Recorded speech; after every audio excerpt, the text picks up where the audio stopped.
लेकिन मैं कैसे जाऊं? घर में खाने को नहीं, कुछ नहीं, मांगता हूं नहीं किसी से। इसलिए मुझे जब कृष्ण से मिलना होता है ना, आंख बंद करता हूं और मिलकर वापस चला आता। पत्नी ने सोचा कि अब काम गड़बड़ हो गया से।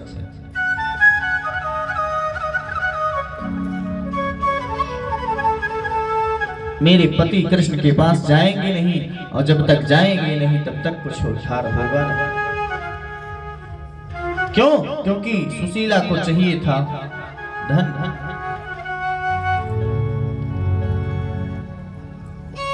सुशीला ने कहा, मैं तुम्हारी अर्धांगिनी हूं।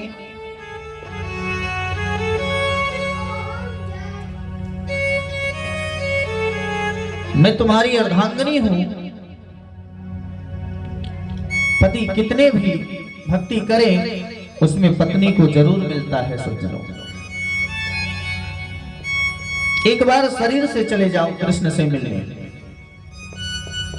सुदामा बोले, देवी जानती हो मैं मांगता नहीं हूं किसी से, और मित्र के घर, गुरु के घर, इन सब के घर खाली हाथ नहीं जाना चाहिए, इसलिए मैं जा नहीं सकता।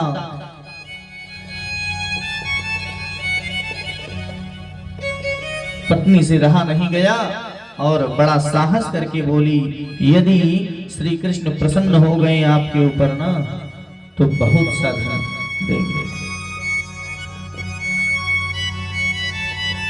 इस बात को सुनकर सुदामा एकदम गंभीर हो गए और बोले, देवी अब तो चला जाता, लेकिन अब बिल्कुल नहीं जाऊंगा। क्यों? क्योंकि तुम्हें धन की इच्छा है और मुझे धन नहीं चाहिए।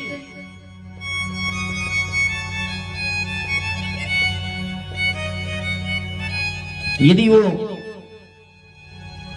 दर्शन दे दे, देवी अब मैं जा नहीं सकता। बहुत मनाई है सुशीला। तब जाकर सुदामा ने कहा, ठीक है। सुशीला गई है, 5 घरों से एक एक मुट्ठी चावल ली है और एक पोटली में बांध कर दे दी है सुदामा को, जाओ यही दे देने। 5 घरों का 5 मुट्ठी चावल। सज्जनों विचार करिए कैसा होगा।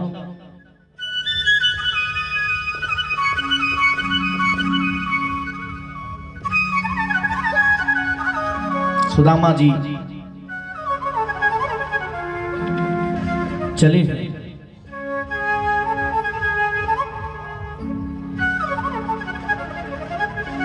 सुदामा जी का शरीर कैसा है सज्जनों, दर्शन करें।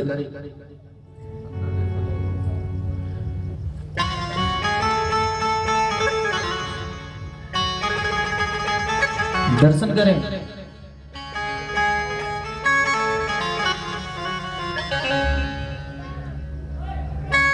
कैसा जीवन है सुदामा जी का।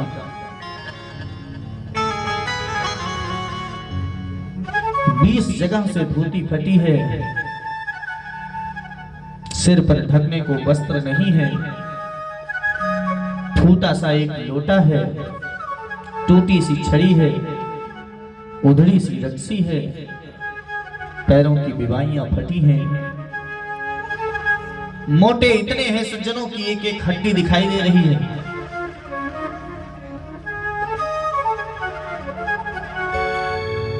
जाना था वृंदावन, चले गए पुष्कर चले गए। घूमते घामते पता नहीं कहां चले गए। वहीं से चिल्लाने लगे, घनश्याम तुम्हें ढूंढने जाए कहां कहां, घनश्याम तुझे ढूंढने जाए कहां कहां।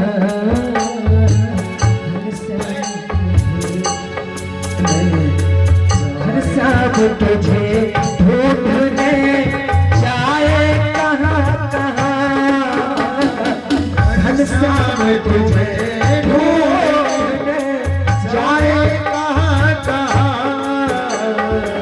घनश्याम तुझे ढूंढने जाए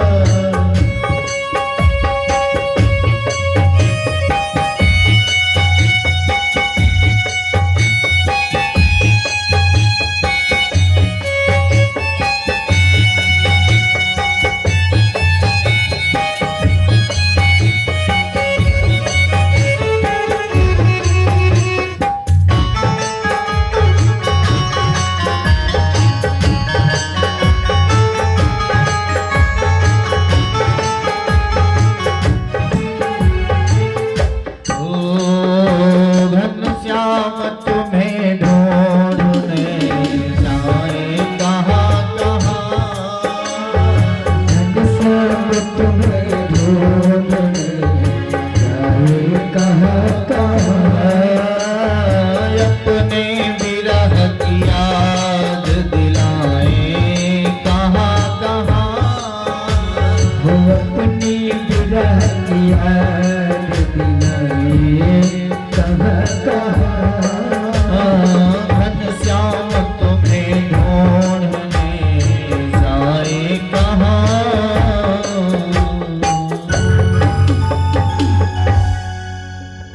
कृष्ण से मिलने की तो कामना है, दिव्य अभिलाषा भी है। सुदामा जी,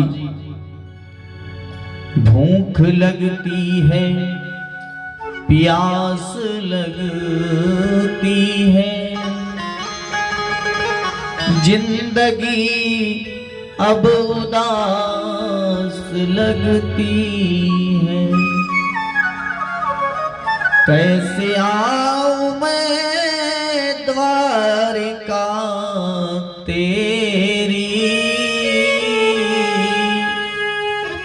आस भी अब निराश लगती है। कैसे आऊं गोविंद,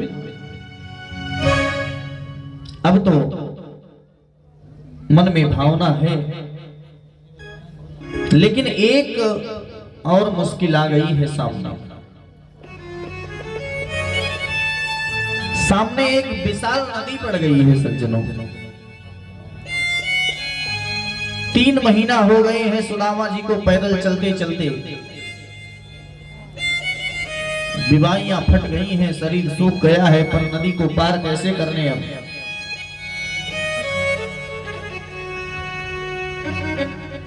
बड़ी भारी चिंता है सुदामा जी के मन में। किनारे बैठ गए, अब नदी पार नहीं हो सकती। एक केवट आ गया और बोला, अरे भाई कोई जाने वाला है? सुदामा जी बोले, हाँ भैया हम जाएंगे, तुम पार लगा दोगे? बोला आइए। जैसे ही सुदामा नौका में बैठने लगे तो केवट ने पूछा, कुछ है भी कि ऐसे? उतरवाई तो देना पड़ेगा। सुदामा जी ने कहा, भैया ऐसे पार लगाना है तो लगा दो, मेरे पास पैसा नहीं है। अच्छा आइए, आप जैसे संत तो बिना पैसे के भी चल सकते हैं। मैं स्पष्ट कर दूं जरा सज्जनों, यह केवट कोई और नहीं है, यह केवट मेरे गोविंद ही बनकर आ गए हैं। सुदामा के भोलेपन से पूछ लिया, क्यों भैया केवट जी, हमें क्यों देख रहे हो बार बार? केवट ने कहा, पंडित जी बुरा नहीं मानना, कहां जा रहे हैं? बोले द्वारिकापुरी जा रहे हैं, कृष्ण से मिलने जा रहे हैं, मेरे बचपन के सखा हैं, उनके दर्शन करने जा रहे हैं। केवट बोला, आपके मित्र हैं द्वारिका ना? रहने दो महाराज, क्या बता रहे हो? सुदामा जी ने कहा, मित्र ही नहीं, मेरे लंगोटिया यार भी हैं कृष्ण। धीरे धीरे नदी को पार किया है।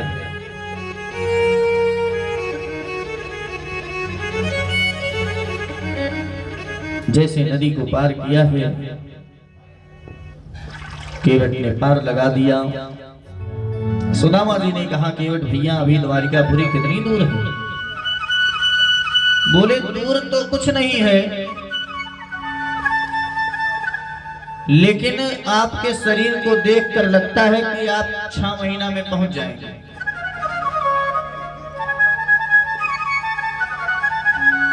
अब तो आज मेरे सुदामा वहीं लेट गए और कह दिया, गोविंद तुम्हारी गरज पड़े तो आके ले चलो, अब हमसे नहीं चला जाएगा। लेट गए, वहीं सो गए। सुबह हुई तो द्वारिकापुरी में देखा कि इधर उधर चहल पहल हो रहा है। बोला, कौन सा गांव है भैया ये? कहा सैनिकों ने द्वारिकापुरी। अच्छा, जय श्री कृष्ण, बड़ी नगरी है, द्वारपाल भी खड़े हैं सब। लेकिन सज्जनों, कृष्ण के द्वारपाल के अंदर बड़ा बड़प्पन है, बहुत विनम्र होते हैं। सज्जनों, जो वास्तव में बड़े होते हैं ना, वह बहुत विनम्र होते हैं, और जो गलती से विनम्र बड़े होते हैं, उनमें विनम्रता आने में कुछ समय लग जाता है।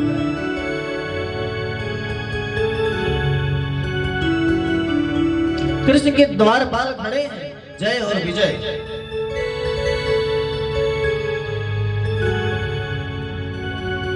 सुदामा ने कहा भैया जी जय श्री कृष्ण। द्वारपालों ने कहा जय श्री कृष्ण। सुदामा ने पूछा ये कौन सी नगरी है? कहा यहाँ हमारे कृष्णचंद्र महाराज की द्वारिकापुरी है। ओहो, अब तो द्वारिका आ गया।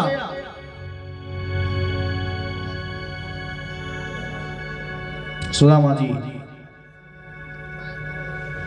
के चरण में जूते नहीं, धोती 20 जगह से फटी है।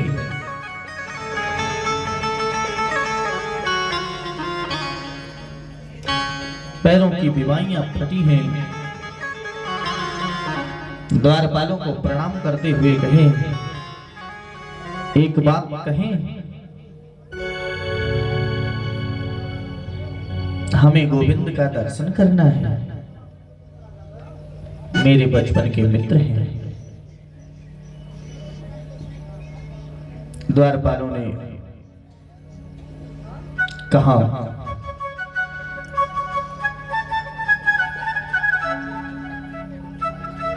भैया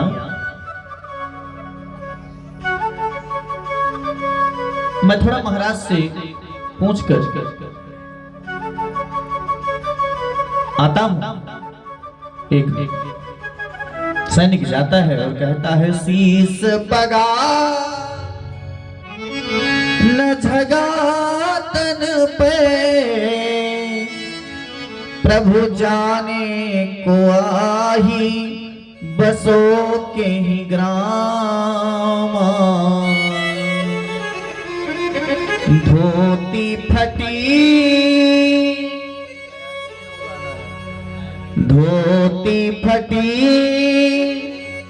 सिलटी दुपटी अरु पाय पासन की नहीं सामा। द्वार खड़ो दिज दुर्बल एक, रहो चकिसो वसुधा अहिरामा। पूछत दीन दयाल को धाम, बतावत आपन नाम सुदामा। बतावत आपन नाम सुदामा। देखो देखो ये गरीबी कहा, कृष्ण के दर ये फरियाद लेके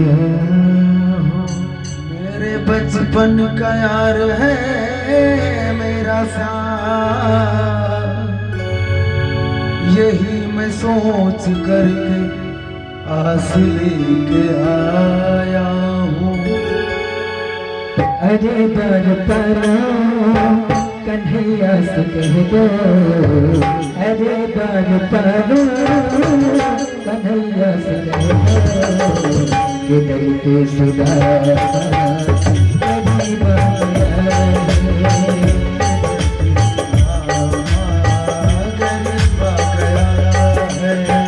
अरे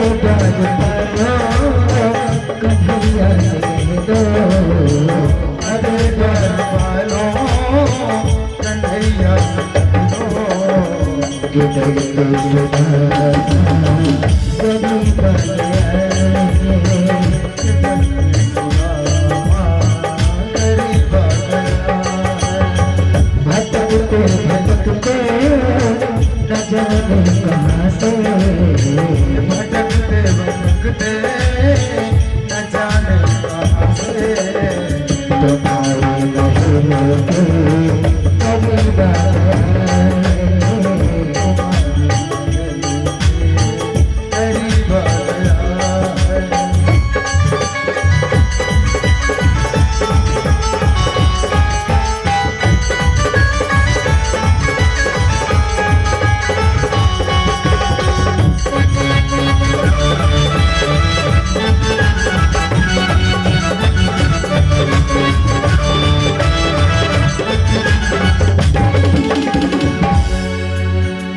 नसर पे है पक्षी, नतन पे है जामा, नसर पे है पकड़ी, नतन पे है जामा, बता दो कन्हैया को नाम है सुदामा, बता दो कन्हैया को नाम है सुदामा।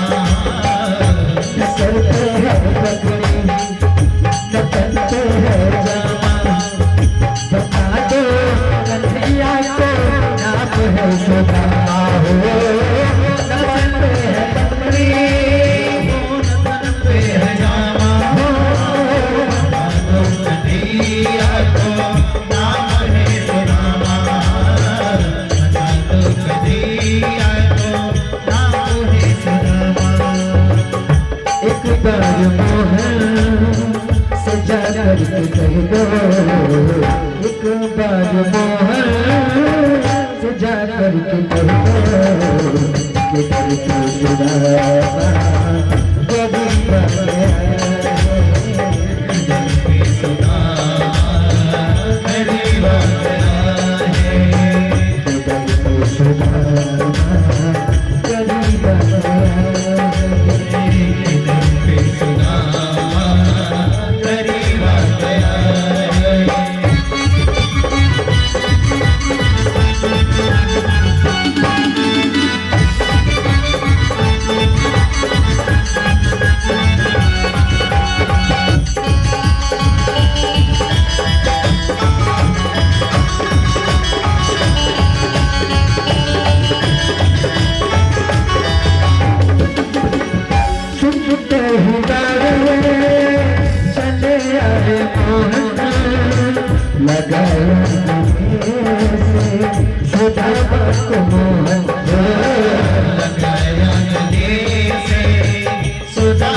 बहुत ही चंगा हुआ रुकमणी को बहुत ही चंगा उदारी गधा नसीबा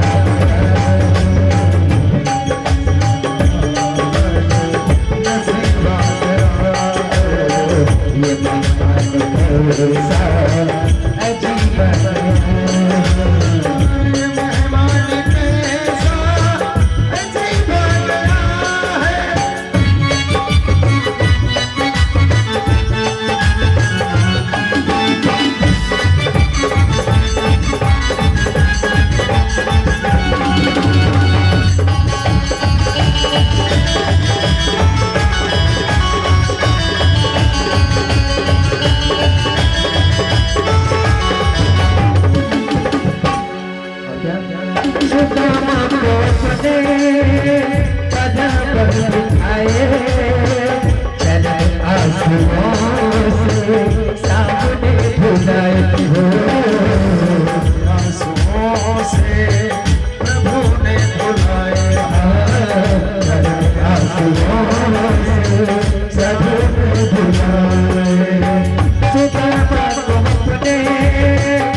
खुशी का सवाल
सुंदर द्वारपालों ने बताया जाकर तत्काल भगवान वैसे ही चल दिए, आते हैं सुदामा जी को तत्काल उठा लेते हैं अपने गोद में और धीरे धीरे लेकर आते हैं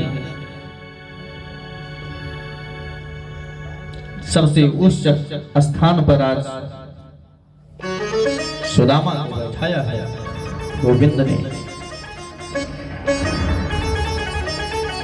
और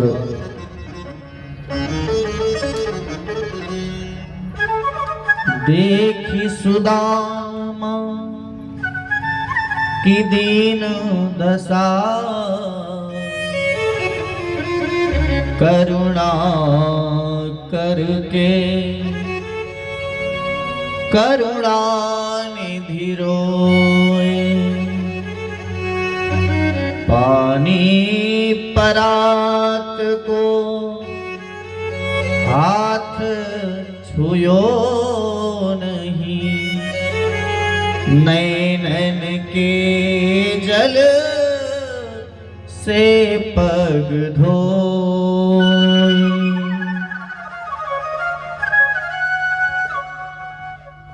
सुदामा जी को देखकर इतने करुणाद्री हो गए। सुखदेव जी कहते हैं परीक्षित, सुदामा जी जोर जोर से रोने लगे, आंसुओं के अंदर भी पी गए हैं सुदामा जी। सुदामा ने सोचा मैं कदाचित अगर रो दिया ना तो ये समझेंगे कुछ मांगने आया है।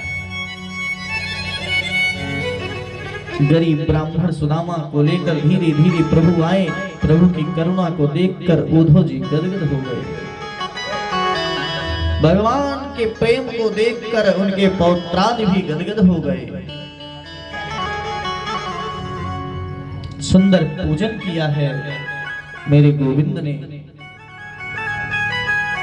सुदामा का। विप्र प्रसादात् धरणी धरोहम्, विप्र प्रसादात् कमलावरोहम्। सुंदर पूजन किया है। पूजन से निवृत्त होकर चरणों को धोकर पूरे घर में छिड़का है गोविंद ने। आचार्य सुखदेव मुनि कहते हैं राजन, श्री कृष्ण ने सुदामा जी का जो अद्भुत स्वागत किया, ये स्वागत किसी दरिद्र का नहीं होता, किसी भिखमंगे का नहीं है। स्वागत है सुदामा के जीवन के त्याग का। यदि त्याग ना होता तो इतना स्वागत गोविंद कैसे करते। रुक्मणी जी पंखा झल रही हैं, मन में विचार करने लगा, लगी हैं, कितना अद्भुत संत है। पूर्व जन्म में बड़ा ही सत्कर्म किए होंगे सुदामा। कि मने न कृतम पुण्य बधूते न विसृणा श्रियाहीनेन लोकेस्मिन् गतिर्तेनाधमेन च। धूप दीप नैवेद्य से पूजन किया है, स्वागत किया है सुदामा का। भगवान की सब पंक्तियां आकर बैठ गई हैं, पुत्र पौत्र आदि बैठ गए हैं। गोविंद ने पूछा, सुदामा जी कैसे हैं आप? सुदामा जी ने जवाब दिया, गोपाल मेरे समान सुखी इस संसार में दूसरा कोई नहीं हो सकता। बहुत खुश हूं। इतने में हुआ क्या, 56 प्रकार के व्यंजन बन के आ गए। आज राजसभा में छुट्टी कर दिए हैं प्रभु। 56 प्रकार के व्यंजन जैसे बनकर आए सज्जनों। प्रभु ने कहा, भोग लगाओ सुदामा जी। ऐसा नहीं है सुदामा की देखकर तत्काल टूट पड़ा हो। सुदामा जी ने कहा, लाला 2 टिक्कर सेकता हूं, वही खा लेता हूं, और ये खाने से बुद्धि विकृत पैदा हो जाती है। खाऊंगा नहीं इतने पकवान। नमक डालकर बस 2 टिक्कर से अपना पेट पालन करता हूं। ये सब मुझे अच्छा नहीं लगता।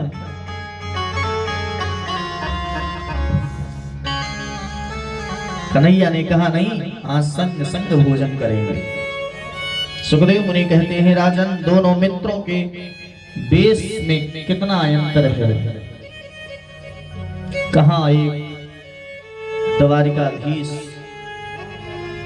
और कहां एक जिसकी धोती भी 20 जगह से फटी है।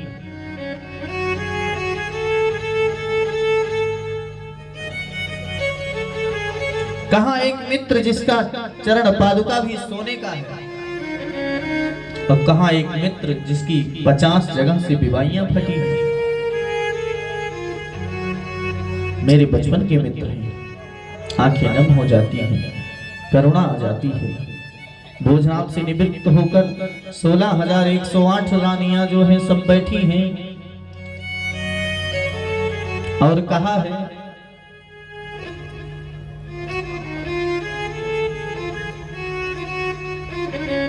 सारी रानियां बैठी हैं।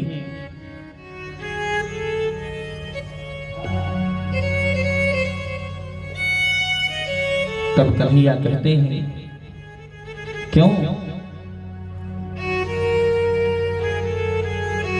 शादी विवाह किया आपने? सुदामा जी ने कहा, हाँ। बुलाया नहीं आपने सुदामा जी?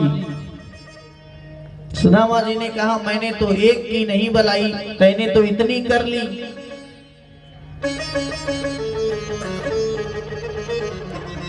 अच्छा भाभी जी कैसी हैं?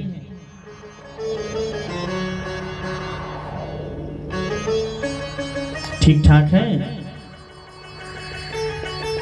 घर पर सब सही है? सुदामा जी बोले, लाला आपकी कृपा से सब अच्छा है।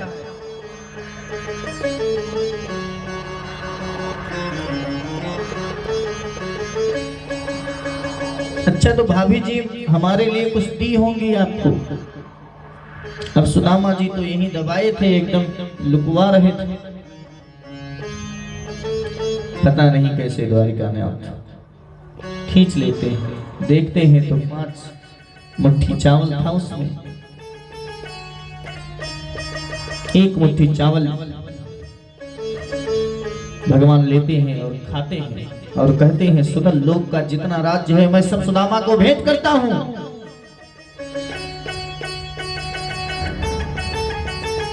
दूसरी मुट्ठी खाई है,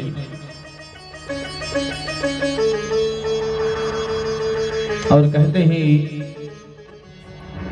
इस पृथ्वी का सर्वस्व मैं सुदामा को दान करता हूं। जैसे तीसरी मुट्ठी खाने लगते हैं, रुक्मणी जी हाथ पकड़ लेती हैं, कहती हैं केशव मत खाओ, नुकसान करेगा। सुदामा जी अब कहते हैं कि लाला दर्शन हो गयो, अब चलो, बहुत दिन हो गए। गोविंद ने कहा हाँ ठीक है।